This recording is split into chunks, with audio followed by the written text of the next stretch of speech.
Yeah, And I think it works. Okay, perfect. hey, excellent, Yeah. super cool. It works.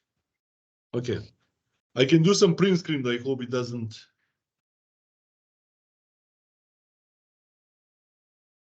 Okay, guys. Well, thanks for coming to this class today. I'm really happy to have to be invited by your professor, Sjoerd Peters. I provided. Yeah. We had a problem last week to understand our pronunciation, but I hope this will work well. So we were very happy to have Sjoerd last week in Skopje, and he was teaching our students. So today I'm going to send some. To share some thoughts about entrepreneurship and these things. So a few words about myself. My name is Bojadjiev. Everybody in Netherlands jokes me about my name because it's Marianne, like Marianne, so they say it's girl's name, but unfortunately, I'm proudly bearing. We have also Ivona Mileva. She's our assistant professor here. She works with me on most of the projects. So I'm a professor at University American in Skopje, and I've been teaching more or less for most of my life. I've been teaching leadership and organizational behavior, but last 5-6 years I started teaching, to be honest, entrepreneurial behavior in Rome, in Italy, and this is how we then transfer that knowledge here in Skopje. And here are some things I'm going to share with you. So let me just turn on the share view, right? Share contact.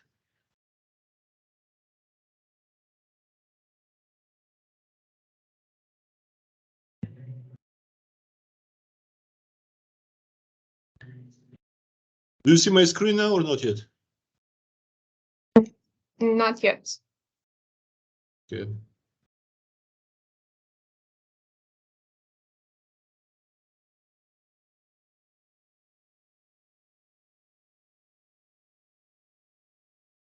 No? Yeah. Okay.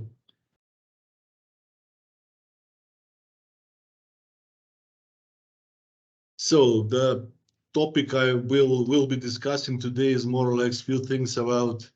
Sure, you see how I put the two logos in the right corner.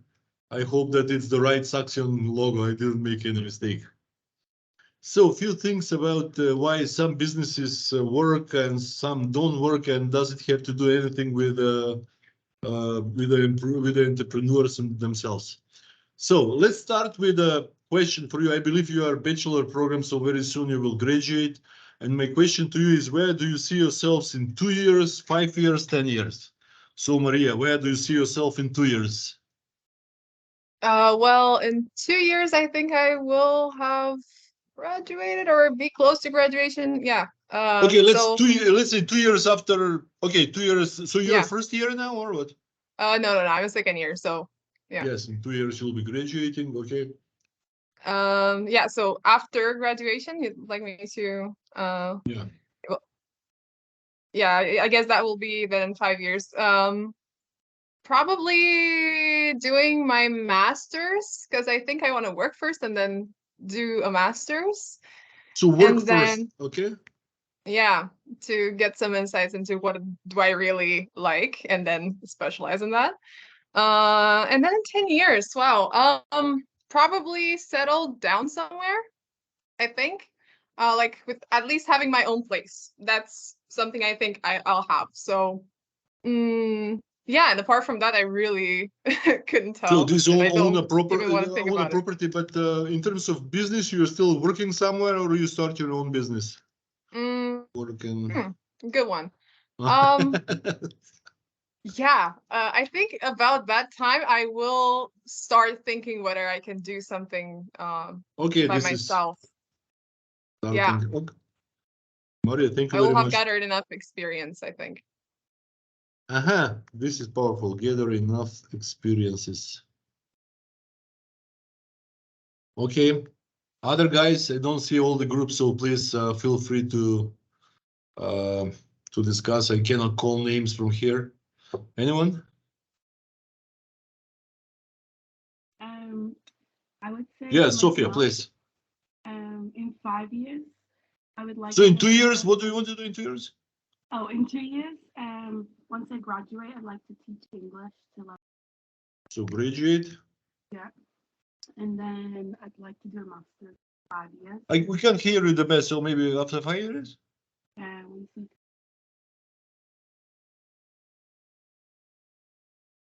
second. In 2 years, I'd like to teach English to maybe different countries in South America, possibly. So this is to travel for work? Yeah. Or? Yeah, I'd like to travel after I graduate. Okay. And then in 5 years, I'd like to do a master's, possibly. We'll see. And then in 10 years, similar to Maria, I'd like to have my own house and things like this, settle down, but I'm not really sure. I think it's a bit far ahead for me to think right now, but yeah. Okay. One boy. It seems like a feminist approach today.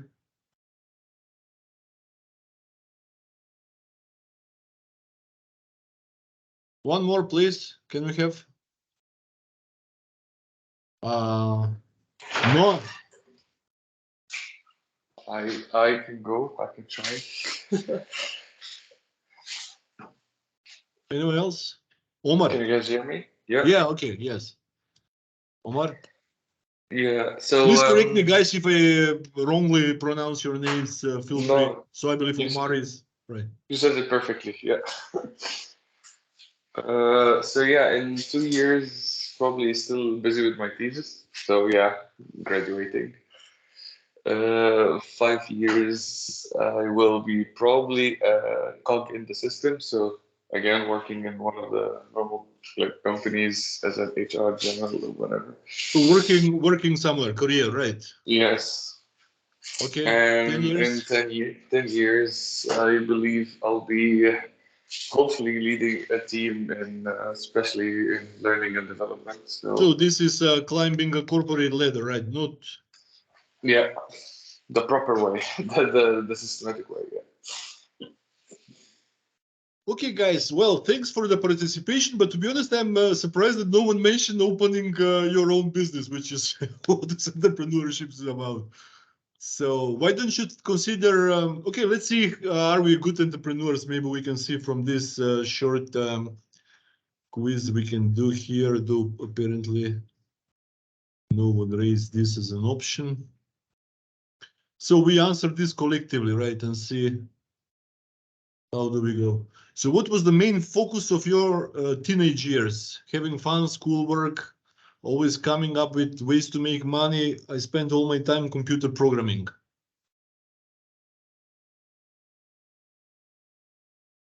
Guys? Yeah, well, for me it was schoolwork, but I don't know if that applies to everyone. We go first come, first serves, we go to that. Okay, anyone else? How much risk do you like to take in life? None whatsoever, as little as possible, quite a lot. I get a buzz from taking crazy risks. Calculated risk. Which one is that? As little as possible, or the third one, quite a lot? Let's go for third one, yeah. Okay.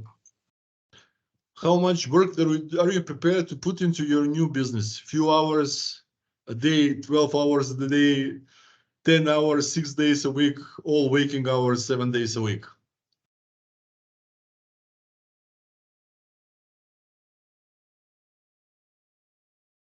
Guys, we are not grading for this, so just feel free to share your thoughts. Everybody's still thinking about it. Is this a side hustle or like the main business? No. Oh, well, to put into your new business. So absolutely, the question is your new business. So you make a living out of it. But that was a good question. Maybe we can come later on because there are some entrepreneurial ventures who eventually started as side businesses.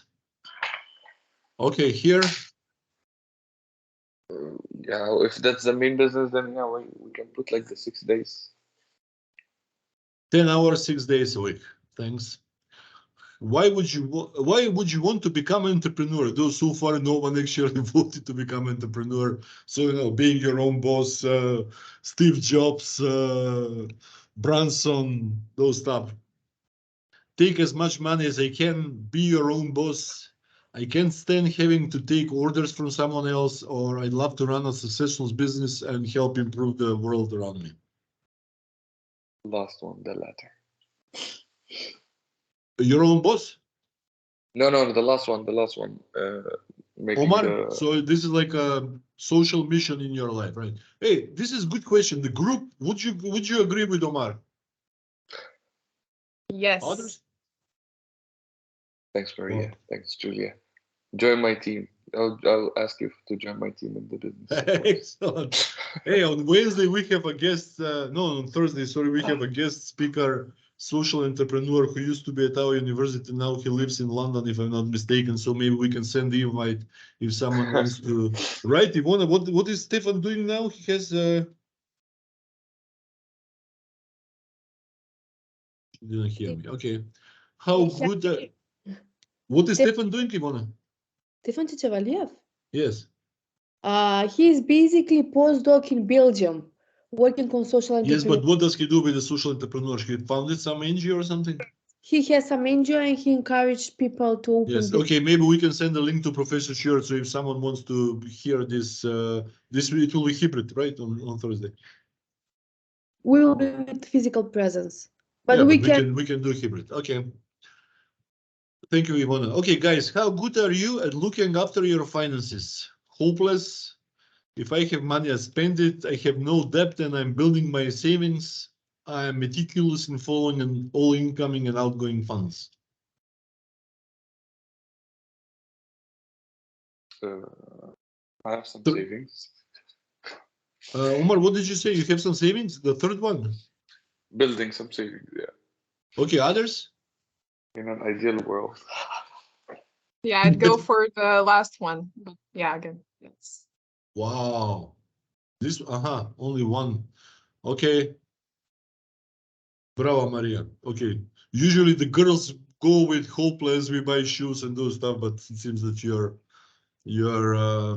guys, look at this lady tomorrow if you're looking for a bride in 5-6 years from now. How well do you cope with setbacks? Please accept my apologies. I'm not saying this as a. How well do you cope with setbacks? Badly, I fell apart. Struggle, I don't like them. There is no such thing as setbacks, only a new opportunity. Maria? Last one. Okay. Yeah, for me, I was going to say. How good are you at delegating responsibilities? Delegation, empowerment and delegation. Managing in 21st century. Sophia? Or someone else? Sorry, I can't hear I can't see the whole group. What was how good Which one? are you? I would say pretty good. The third one, okay. Yeah. I'd buy, how good would you make your product or service? So the first one is really greedy, buy low quality, sell and a profit, of course, if that is possible, as good as the competition. In marketing, it is called the competition-based pricing, better than the competition, and big profit margin, or the best possible and would share no expense, which means quality is the main goal.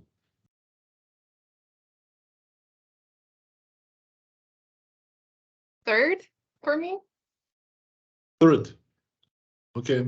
Well, this is excellent if it works, of course.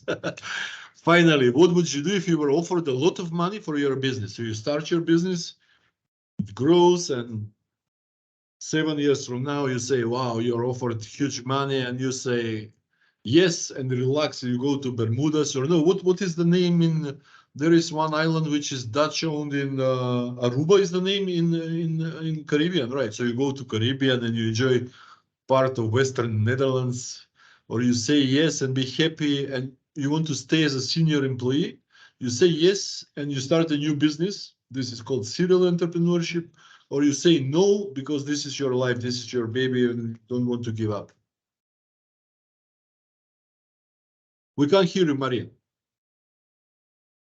I was thinking by myself of, well, so basically money in exchange for my business.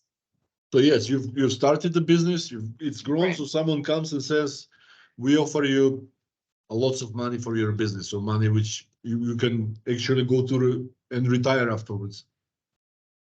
Right. I think I'd invested somehow in the business, but I don't know if I'd launch a new one.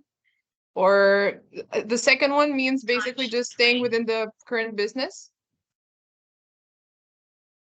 Excuse me? What was the last one? The second one is basically staying within my business, but still Yes, having stay as a money. senior employee. So you're rich. You don't have to worry about money no more in the next 3 generations, and you stay as chief research, chief marketing, something. Right. But you're not the boss anymore. There is someone else bossing you now. Oh, then we don't like that. Of course. Yeah, I don't know. Then third, I guess. I don't know. Just let's go for it. Thanks. Thank you, Maria, very much for. What is the last name? It's Kifu. Kifu, yeah, exactly. Good one. Okay. Yeah. So our small research says you could be a successful business owner. Okay, so there is a disclaimer, how was the squeeze made, etc. But I think it was a small exercise that give us some hint about what does it make to be an entrepreneur. So let me tell you a few stories of our students, and basically, maybe you can consider this when you consider your path after graduation. So basically, there are people who want to start a career working somewhere in France. And we have here this guy whose name is Nikolai Lievsky. He was our marketing graduate, and now he works from Philip Morris. Previously, he was working for KFC. They were launching a new business in Skopje. So in 3-4 years, he became almost a senior marketing officer, very nice career. So similar to what you have stated, that you can start a career and climb the corporate ladders. And this is very legitimate, of course.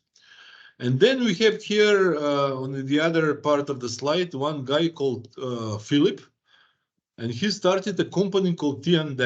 He doesn't have any degree in business. Actually, he graduated at our law school, and he borrowed money from his parents. He doesn't come from money. His mother and father, I think, both are school teachers or something. So let's call it, let's say, maybe even middle class, maybe in terms of income, lower middle class. He borrowed some 20,000 euros, and now he is running this business, which is I'm not quite sure, but selling some cosmetic things which are natural from Himalaya. And this is why he has this crazy name T&D. It means something in some of those languages. And now he has a business in 3 or 4 countries here in the region, more than 40 employees.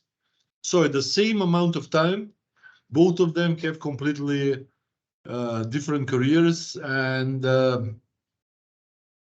what to say? I mean, they're both legitimate. So these are just 2 tracks which you can consider in your after you graduate, of course. Though some of you said that you want to travel, etc. So these are the options that you can do in your life. So let me tell you the story of my life. The Renault 4 on the left side was my car, and it was 10 years old when I was a student, which was back in the late 80s. I was studying 86 to 91. And of course, I didn't get much money as a student, not to say any money, but more or less I was learning this 10 years car.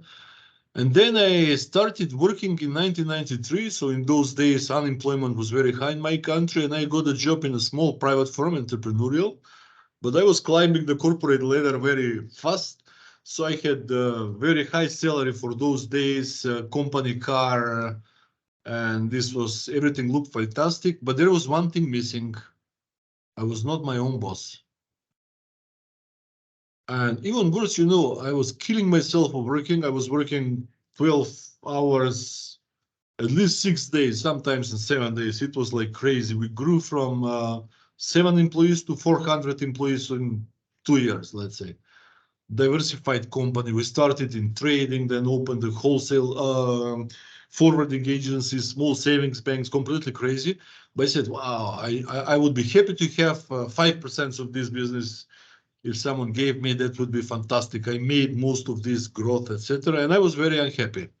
And then I said, okay, I'll start my own business. And I started. And what happened is that I had to drive this Russian-based Lada Standard, 20 years old, which belonged to my father. And for 1 year in 1996, I had income of zero, absolutely zero. I was going to office. We had a small rented office, sometimes staying there for 8 hours and no one calls you. Nothing is happening. And it was completely frustrating, to be very honest. But eventually we started the business and somehow it started at least to survive, but it was very frustrating financially.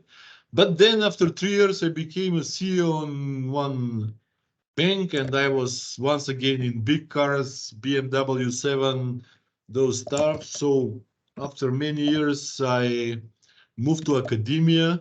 Now I once again drive BMW and I became honorary consul. So what I'm saying, career paths have ups and downs, and we must embrace them, and we must understand what is good and what is bad. And let's say the theory suggests the 3 primary reasons why people start their own firms. It is first, desire to be your own boss, desire to pursue other your people ideas, and finally making money. To be honest, making money is also important trigger, but not the main one.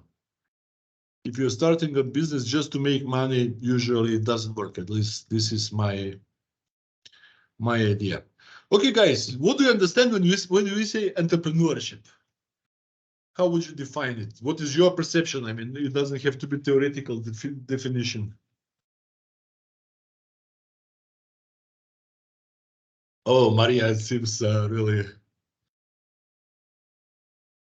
Yeah, well, I think it's mostly, at least in my view, it's mostly about how well you're able to identify some needs, some market gaps, let's call it that, and also in relation to yourself and your own perspective, and then assemble whatever you know and find an interesting combination of I don't know, practices, and then okay, finding the give birth to opportunities. something new.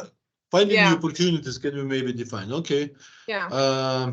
Thank you very much, Maria. Anyone else? If you were in our class, you would already made many points and have a nice grade. Let's see someone else who is here. Roderick?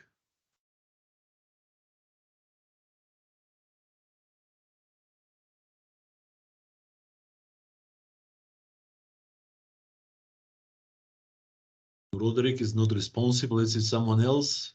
Chiara Peters, right? Roderick, okay. What do you understand when you say entrepreneurial firm? What is entrepreneurial firm for you? For me, I think it's just the art of like starting your own business and growing it. Okay. You have support, Roderick, there, huh? Yeah. 2 students. Okay, your colleague behind you. Well, how do you understand entrepreneurship? Entrepreneurship, Yeah. business, making money, maybe by your own initiative. Yes, okay. Anyone else? Fight, if I'm pronouncing. So Fight. I would say entrepreneurship is using your vision to create a mission to start up something. Yeah. Okay, so of course, as many things in life, there are many definitions, but if you ask me, I think the best one, I believe that your professor will agree, is definition of Professor Howard Stevenson. You see this guy on the slide. I was proud to have to be his student in 2008 at Harvard Business School. His name is Howard Stevenson, and he has this fantastic definition here on the top saying, entrepreneurship is the pursuit of opportunities beyond resources you currently control. So basically the idea, you start something, usually we don't have all the resources, we don't have money, we don't have funds, but then we go and we try to make things work. We try to make our venture launch, and as Maria said, really opportunity, finding the right opportunity and taking out the best of it. So entrepreneurial opportunities and spotting them is the key factor for starting a businesses. So entrepreneurship is the pursuit of opportunities beyond the resources you currently control. So how entrepreneurs think structurally, emotional exhaustion, it's very important to understand the emotional and sometimes even financial suffering entrepreneurs have. Have you heard of the terms bricolage, meaning in terms of entrepreneurship? Bricolage. Guys, are we here? Yeah, no, in the context of entrepreneurship, no, not really. So in context of entrepreneur, okay, but what do you understand when we say bricolage? How would you just explain it? And maybe we'll come to the entrepreneurial context. Well, I'm not 100% sure, but basically, I think it's something from more. Look, one thing, sorry, I didn't say materials. at the beginning. There is no right and wrong answer in whatever we discuss. This is management, not mathematics. So we can all have our individual opinions about many things, but the important thing is that learning occurs through the process of discussion. The more we bring in the class, the more we're back there. So no worries if you don't think, if it's not aligned with the theory. I mean, it's important that you share your thoughts and we'll come. So bricolage, how would you understand this? Love that. Yeah, I think something made from multiple materials. I'm not sure. Again, sorry, but it's just yeah. No, sorry. There is no sorry, absolutely. Yeah. More than that, I know it's a technique of building something. Okay, so entrepreneurship, it would be like yes, something like this, of course, building something out of the whatever you have as a material, creating something of the means you have available, which some things are very often are not enough. And there is one company called Nantucket Nectars, and there is famous business case about it. And I will share just few slides I found yesterday. To be very honest, I didn't have time to share the case with you so that we can learn about this. So few things. They started Nantucket Harbor, which is how it's called, this New England part of America, close to Boston, and some guys call it the story of Tom and Tom. So they started as creating a floating convenience store. So they were enjoying them there here during the summer and started selling coffee and other groceries to everybody who was having a boat in the yacht and in the harbor, and then eventually started producing juices and started selling in the region. And here is one video which I think explains very well what are these guys doing. I hope that the video will work well. Please call me, please react if there is no good video or audio. So I guess what I'll do is I'll just tell a little bit about my story. I am not a trained business person, so I can't claim to be an expert. I went to Brown University.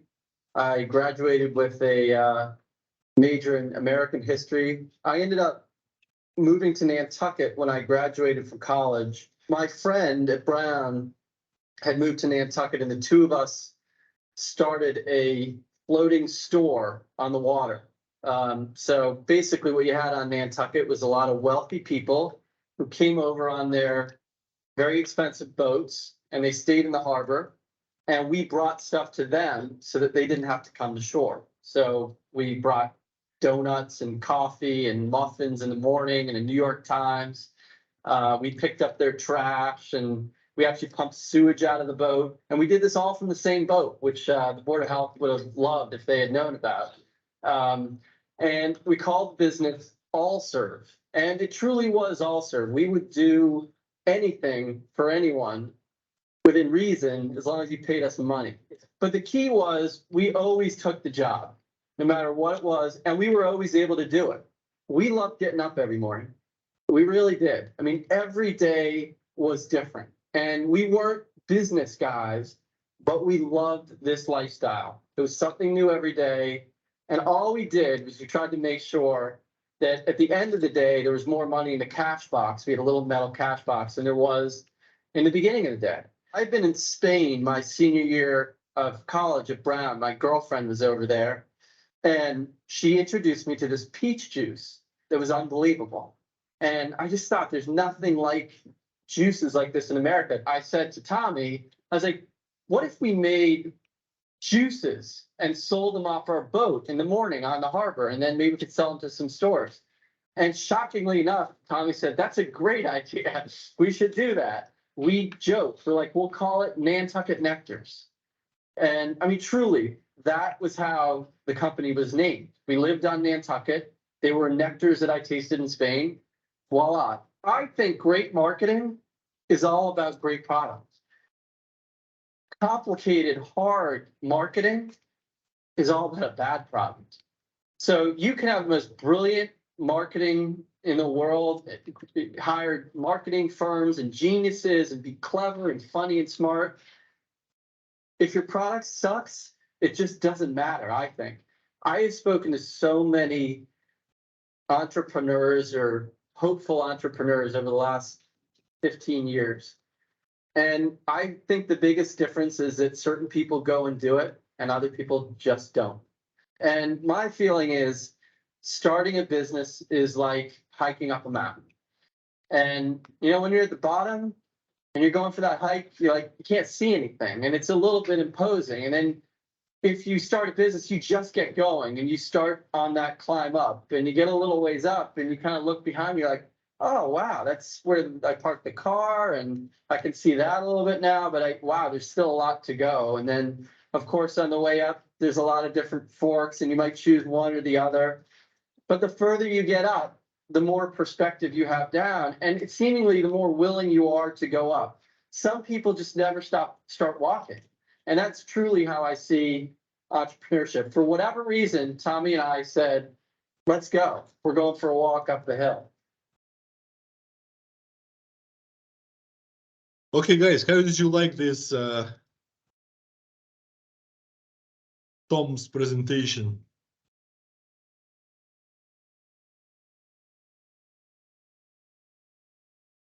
Hugh, right? Am I pronouncing right? Hugh or Hugh? How do you pronounce this?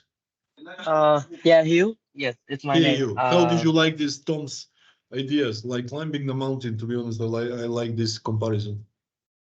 I think it's very genuine in a way that he presents his idea, and I guess it's sometimes it's come very like all of a sudden like the his business idea is like in the morning, and then he just it's just like there's some click in it, and then he just okay, you know, let's just go with it to see that how it goes. And he's really grabbed the opportunity to do that. Like he sees the opportunity. To be honest, there is one importance. I hope that I'm not sure that you will get out of the class, but there is something I'd like to share as an idea. Starting your own business is an emotional journey. So opportunities you can spot also by working in a firm. Please don't make me, don't understand me wrong that everybody must become an entrepreneur. So it is more like, how to say, desire, psychological, I don't know, features of any individual, willingness to take not so much risk, but what we were talking about, the bricolage, willingness to undertake uncomfortable life for a few years. This is usually traditionally entrepreneurial firms, but the desire to do something new, the desire to have some ownership is very important. So this is main difference between entrepreneurial path and corporate path. One of big differences, don't forget this, between America and Europe is the way how businesses are funded. So why I'm saying this? And the difference is that most of the American businesses are funded via financial products like shares, stocks, so long-term equity products. You see the collapse we had of the Silicon Valley Bank. They collapsed because one of the things, I mean, it's complex, of course, we don't want to go there, but it's not a retail bank, a commercial bank. So most of the businesses in Europe are funded via commercial loans, 75%.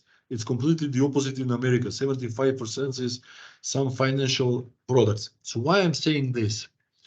Businesses in America are incorporated because they are sharing their ownership with employees.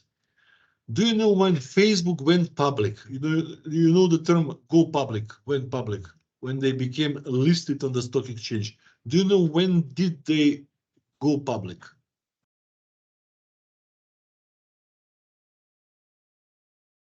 Maxim says 2005, 2004. Maxim, can you Google it in the, I think much closer, to be honest. So here it says 2012, right? You've checked this. Here, you've checked this? Yes. So 2012. Do you think did they need any funding to go public? Did they need additional capital in 2012?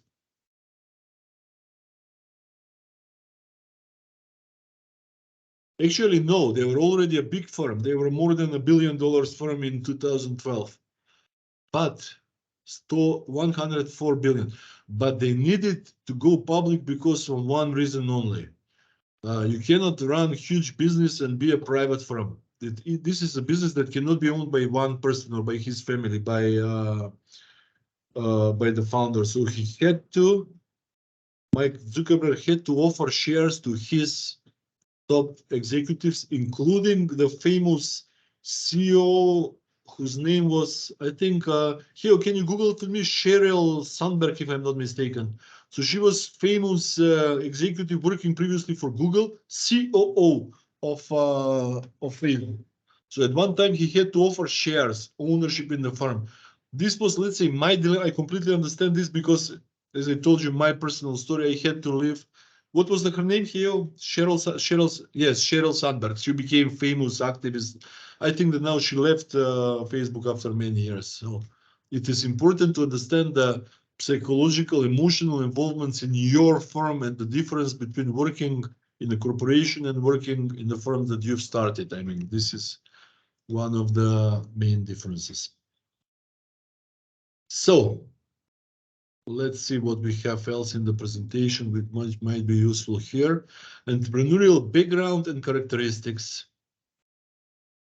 So we saw Tom and Tom. Very interesting story. They graduated at Brown universities, which is one of the top 8 in America. To be honest, it's part of Ivy League. But they didn't have a degree in business and they didn't have any experience, which is very.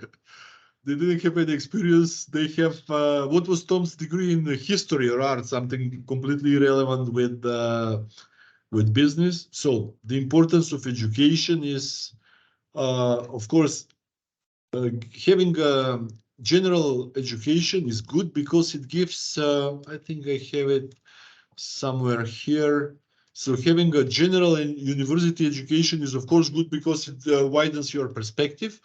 And of course, if you ask me, having a courses like you're having now, entrepreneurship and business, it makes your entrepreneurial path easier because you will have some understanding of the concept, some understanding of marketing, of finances, etc. So usually education can be a good trigger.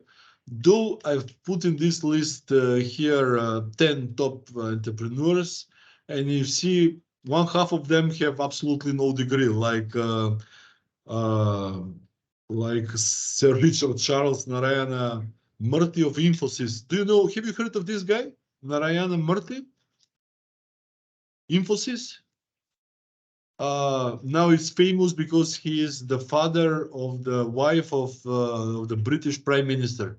When they say they are very wealthy, Infosys is one of the biggest Indian firms.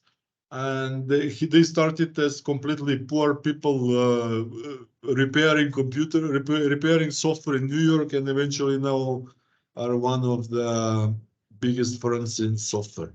So general education is good for diversity, business education is good for the future.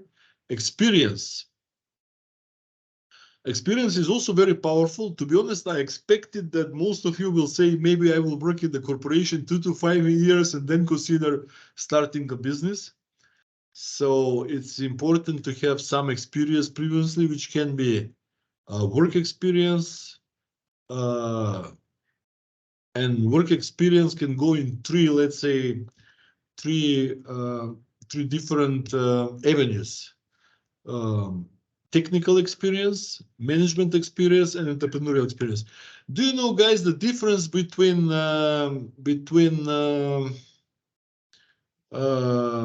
technical and conceptual skills in management?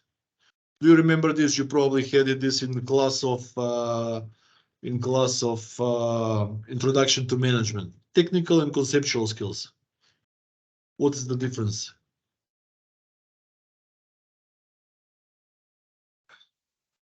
We didn't use the same terminology, but I can infer that maybe technical skills are more applied, like actually related to certain skills that need to be applied to certain processes, and conceptual, operating more with ideas. So strategically, let's say. Excellent. Thank you very much, Maria. So technical skills are when you start working your professional or first line management, you need to know more details. For instance, you get a job in the bank and you work, your first job is working in some small branch. Then you need to know how to open a checking account, bank, how to issue debit cards. So you know all this technical, how to start the computer. Probably the CEO of the bank doesn't have these technical skills, or if he or she had them, they probably lost them because technology changes. But as you climb the corporate ladder, the more and more conceptual skills you need in terms of how to understand exactly what you said, the strategy, vision, understand, differentiate between the cause and effect. What is the main thing? So this is important in starting a business, and this is why I say in these slides that we need to both experience are important. So industrial, technical, managerial, they can all have impacts on running your business. And I have here some examples. One good friend of mine called Mende was working. Macedonia is landlocked country. We are a very small country, and he was working for one big forwarding agency in Thessalonica, the Greek port in the which is closest to us, for many years. And then he had all these technical skills, how forwarding works, how to send a container, how to book a ship and everything. And after a few years, he came back in Skopje and opened his own business. So this is his technical skills. Here I have a completely different perspective of a guy who is probably one of the richest guys in our country now, called Chifliganet. So in the old days when he was young, he was a manager of a gold mine for many years. And then eventually he opened a civil construction company called Adora Engineering. This here is one of their buildings they've developed in Skopje. So he doesn't have any technical experience about developing buildings, but he has all these managerial experiences. Other things which is very important for starting your business is job satisfaction, or I would say it, job dissatisfaction. Do you know this word turnover? What does it mean in management? Turnover.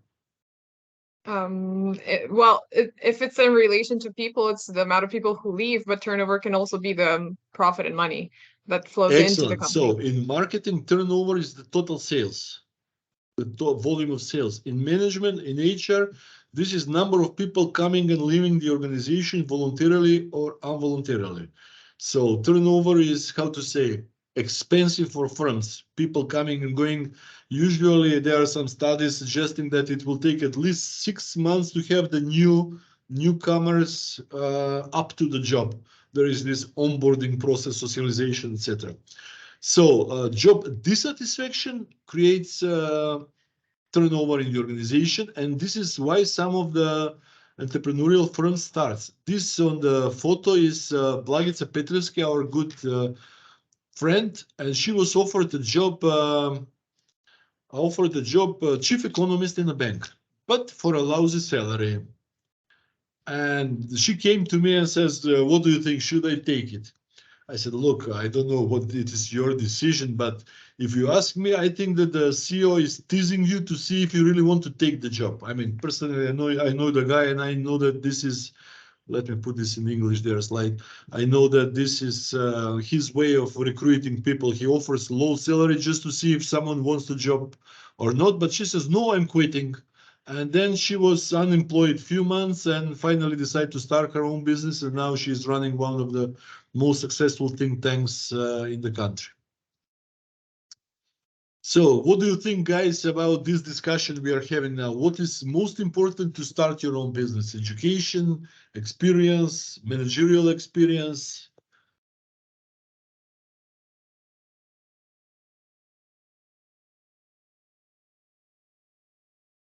Kieu has some idea he wants to share with us, right? No? No, I don't have any. Anyone else, maybe besides Sophia already spoke, Rod already spoke. Lena? Lena or Lina? How do you pronounce this? I hope I'm not. Lina? Ah, she doesn't have a Teams account. Julia or Julia Rose? How do you pronounce Julia or Julia? Julia, are you here? Yes, hello. I'm with the phone, so yeah. How do you Julia. pronounce Julia or Julia? Well, in German it's Julia, but you can also say Julia in English. Doesn't So in matter. German it's Julia. Yeah, this is like my name. You know, Marian in Macedonia is Marian. In English is Marjan Bojadjiev, and everybody starts. Okay, Julia. So what do you think is most important for starting your entrepreneurial career? Having experience, managerial, technical, industry. So having experience, or the second one is? Well, to have experience, technical experience, knowing how to do things, or managerial experience, or education. What is most important for starting your entrepreneurial career? I would say it's about managing. For me, it's about the business decisions that you do, and that can be based, like the decisions can be based because you are inspired by your education, or yeah, you have the experience. So I think it can be several influences there. So you here said that taking risks, right? Yes. Maxim, we love risks. Okay, Maxim, can you describe the risks? Where is Maxim? Can't see him. Maxim? Off. Okay. Yeah, I'm here. So which risk do you love? Why do you think entrepreneurial business is more risky than anyone else? What was the risk of working for what was the name in bank in Switzerland which collapsed now 2 days back? Credit Suisse. Credit Suisse. Why it's important? It was the best. It was the best job in the world 2 weeks before, and now it collapsed. So why do you think entrepreneurial business is riskier than banking? Probably most likely because you never have a guarantee for success. Especially the world is a very dynamic place, and also with business. And yeah, well, if you don't have the appropriate knowledge, appropriate resources, and you're not willing to take risks, then you're not going to have Look, any we success. start with the definition that we don't have the resources. This is the main definition of entrepreneurship. You start with without enough resources. Yes. No, Okay, but which risk would you undertake, Maxim? For instance, would you take the risk of putting your personal house? So let's say 5 years from now, you get married, you have a family, you have a golden retriever and all this stuff, and you put your apartment as a mortgage to back your business, to take a loan for your business. Would you take this risk? Only if I have more than one house. Okay, well, most likely you won't have more than one house. Amen to that. So you wouldn't But do yes, this, right? Maxim? I would. But why did you say then you're taking risks? You love taking risks. Yeah, because it's fun. If you don't risk, what are you going to get out of this life? Yeah. Of course, however, some risks are too dangerous. Not saying that I'm going to jump off a cliff without a parachute. Yeah, this is very important. So one of, basically there is this, I would call it a stereotype that entrepreneurs are gamblers, risk takers, etc.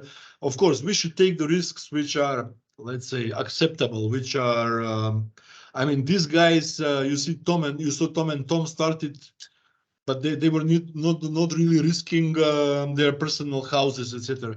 I started my own business when I was selling these lights and moved from Mercedes to 20 years old Russian Lada. but I was still not married, to be honest. So it's important to get at which stage of the how to say life cycle you're in currently. And I was talking with my then girlfriend, today wife. I said, look, if I don't do this today, I probably never will be able to do this in the future. When you have a family, you have responsibility, so it's different story. So let's say my suggestion is take risks, acceptable risks. What do you think is acceptable? Number one. Number two, try to share the risk. This is also very important because shared risk, of course, first of all, you reduce the negative consequences, but then you're increasing the participation in the decision making. I'm a strong proponent of participative decision making, so you have the knowledge of multiple individuals combined here. Okay, thank you very much, Maxim. Okay, now we do a short survey which we'll do online, and you can just you just raise hands, even those who are not having the cameras. I think there is the mic off, the camera off. No, you don't have to turn on the cameras, but I do think that you can raise hands. Okay, so how many of you have iPhone?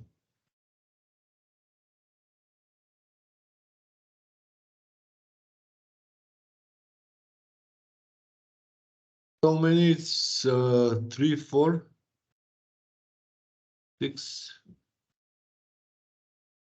Okay, so this is like 50%. How many have Android phones?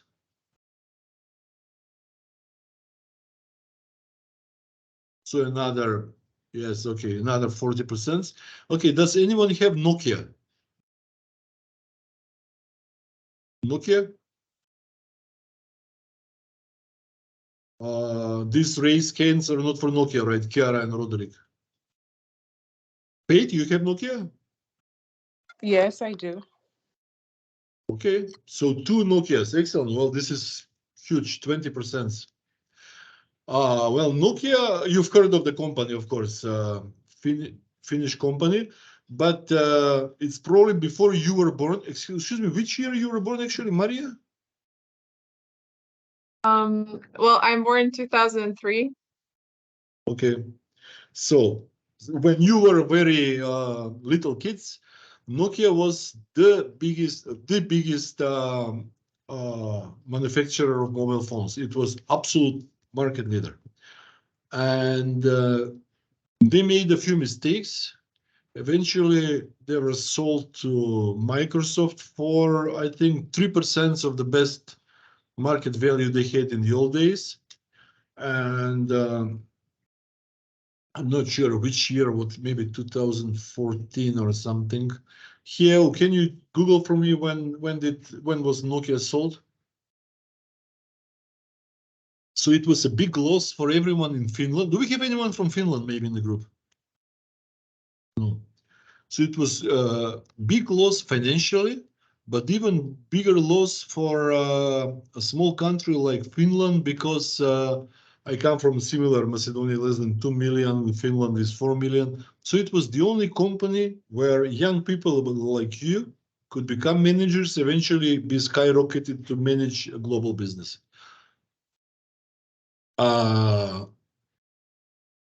2015, yes, okay, I thought 2014 or 2015. And here is a short video which explains the lack, the not enough innovativeness of Nokia and how this deficiency killed them. Actually, if you want another difference between Europe and America, besides the financing of businesses, is understanding of entrepreneurship. So in Europe, mostly or very often, when we say entrepreneurship, we think of launching a new business or small businesses, SMEs, etc.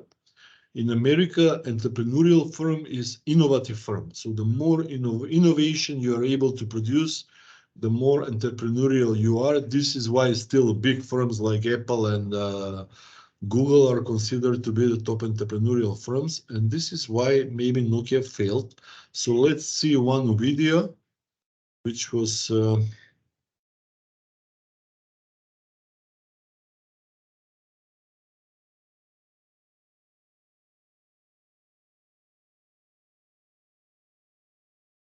mikä olisi ainakin ideaali kännykkä? Mitä sillä pitäisi niin kuin voida tehdä sillä kännykällä, että se niin kuin, olisi hyvä?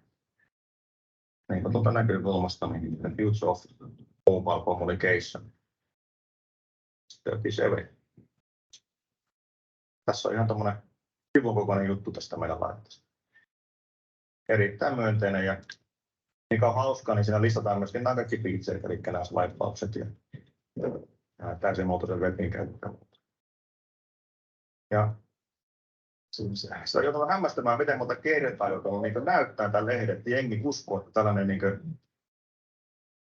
saattoi olla jo vuonna 2002 ja 2003 olemassa. Siis aina sen takia säilyttää tätä lehdettä, voi näyttää ikään kuin todisteet. Mä en niin halunnut tehdä mitään laitetta, missä on joku läppä, mistä aukeaa valtavan semmoinen nappula rivistä sinne alas. Mä halusin tehdä tämmöisen monoliittimaisen laitteen, mitä voi käyttää siitä vaan. Katsotaan lyhyesti. Auto-orientaatio.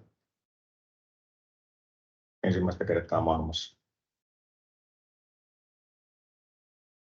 Sormella käytettävä kosketusnäyttö. Ensimmäistä kertaa maailmassa. Täysi puuveiti näppäämistä kosketusnäytöllä. Tämä voidaan omaan käyttää sormilla. Se olisi ensimmäistä kertaa maailmassa. Toimii muuten vieläkin. Laiteen 15 vaan. Täysimittainen internettiselain. Se, mitä ei ole vieläkään nähty missään laitteessa, niin sitä käytetään liikeohjelmassa. Eli pienillä kallistuksilla pystytään selaamaan sitä nettikuvaa siinä. Nykyään kaikki swipea. Tässä on maailman ensimmäinen swipe. Puhutaan vuodesta 2002 karkeasti, kun minä olin ensimmäistä kertaa palaverissa, missä tätä näyttiin Nokia johtotasohenkilöille ja oli siinä sitä muutakin sakkia. Ensinnäkin koko tämä käyttöliittymä, eli sormilla käytettävä kosketusnäyttö, niin koko tämä homma sivuutettiin 5 minuutissa. Ja sanottiin näin, että tämä on tämmöinen gimmick. Kaikkia suurimpia matkapuhelinfirmoja kolkuteltiin. Eli Nokiaa siinä. So they've turned down the something which was iPhone was launched in 2007 or 2008. So they had, in the old days, the phones were important if you had the physical keys. Does anyone have BlackBerry? I didn't ask this. BlackBerry? No. So in the year when you were born, Maria, 2007, 2008, BlackBerry was like a separate category. So when you were entering the plane, they say, please turn off your mobile phones, smartphones, and BlackBerry. So BlackBerry was the phone. You have the keyboard, and they were the first one to have. So having something to type on the screen was like, wow, this is just for fun. You have iPods, even iPhone when it was launched, it was not considered to be a business phone. So everybody in business was typing on the physical keyboard, and they were offered this 5 or 6 years before iPhone, and they turned it down in 5 minutes. So the next suggestion of mine for you is keep your others open and be humble. So Nokia, we are the biggest, we own the world, 90%. Who is this crazy innovator coming with an idea? People want to type. And then they lost everything.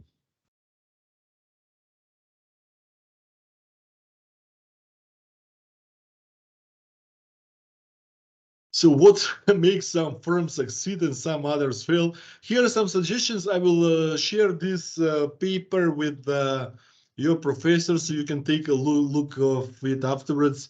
It was recently published to be known as one Harvard paper when it says these 4 or 5 factors which makes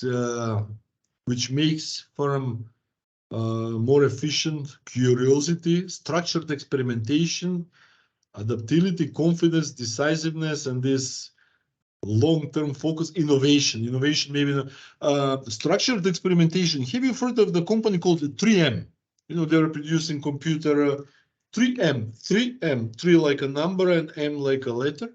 And they're famous. They have introduced work time where you're working 80% for the firm, 20% for your own, but you're paid the full 100%, of course.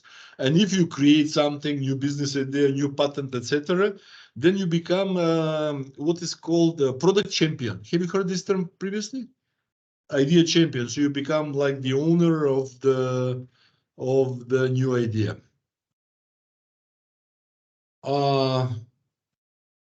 Characteristic of successful entrepreneurs: passion. To be honest, if you ask me, this is the most important thing which differentiates. Have you seen the movie? The Founder, Ray Kroc, with about McDonald's. Have you seen this movie? No. Okay, I'll try to find. Maybe we can Google it. There is one because McDonald's was founded by two brothers somewhere in California. They started their restaurants, but they simply didn't have the vision. And finally comes this. Let me see if I can Google this in.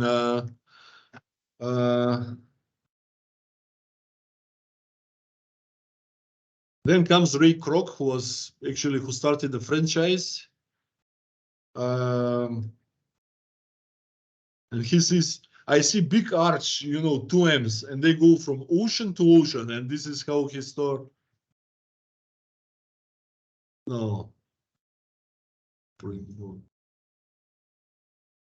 Okay, I don't want to take your time. I'll find later on this scene and send it to you. So the brothers had a small restaurant operating in California, and he saw the two arches. It says ocean to ocean. This is my vision. And in a few years, they've really launched the whole business, and this is how it went viral. So passion, vision, risk tolerance, of course, these are important things for your business. So more or less, I would end here, and of course, I'm more than open for any questions. I will share the presentation with your professor, of course, and you will have it available. And I have, of course, all the sources there. So if you want to read more about all this stuff. Questions?